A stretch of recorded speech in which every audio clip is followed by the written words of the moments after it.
2018ko edizioa ilusio handiz bizi genuen. Egia esan jakin genunean Teknaliak parte hartu zezakeela entitate sustatzaile bezala, berehala animatu ginen. Zeran simulakroa ospatuko zela gautadan, guk pentsatu genuen gazte asanblada arigune bat izan zitekeela, hango kide guztiek euskaraz ulertzen genolako, orduan konpromeso hartu genuen egun horietan arigune bezala funtzionatzeko. Ikusten harrera ona edukizuela eta jendea prest parte hartzeko, jende asko egin naiz eta asanbladarik ez egin, bai kite zuen hau bizi edo belarri presten rol hori erabaki pertsonal modua. Teknalia oso entitate zabala da, Euskal Herriko lurralde desberdinetan daude, eraikin desberdinak, nazionalidade desberdineko jendea dago, eta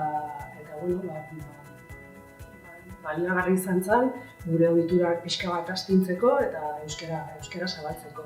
Euskaraldiaren eremua lagungarria izan zen, normalki ditugun lotxak eta beldurrak galtzeko, eta oso giro polita sortu zen, eta normalki baino gehiago aritu ginen euskeraz, eta orduan egin genuna ere, gero denboran bere iraupena izan du, lortu dugu pixka bat ere inertzia horiek aldatzea. Datorren urterako egin beharko dugu lanketa, dela asanbladetan, ditugun asanbladetan, euskarak presentzia handia duela, elkarrizketa gehienak euskaraz burutzen direla, baina gero asanbladetik ateratzen garenean eta beste lanetaratzen garenean, edo gure harreman pertsonala direnean, askotan gaztelerara jotzen dugula.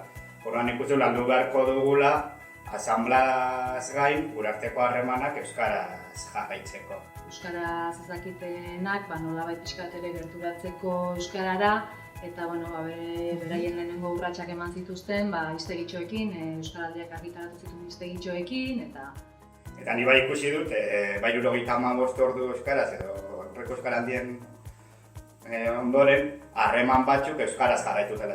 Asanbladatik kanpo ere harreman batzuk euskaraz jarraitzen dutela izaten. Orduan ikusi dut, aurrera pausuak eman behar dugula, harreman gehiago izateko horrela, eta ez euskaraz izateko bakarrik asanbladako hizkuntza, baizik eta gero asanbladako kideen arteko harremanak ere euskaraz izateko asanbladatik kanpo. Batzutan zaila dela euskaraz aritzea, zeren lurralde desberdinetako pertsona ditugu, Espainiako beste lurraldetakoak eta atzerrikoak ere, eta orduan batzutan ezinezkoa da euskaraz egitea.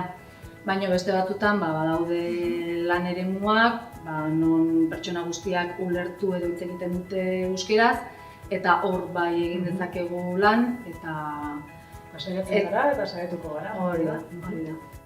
Animatuta gaude baita ere, hurrengo euskara ekitaldian parte hartzen.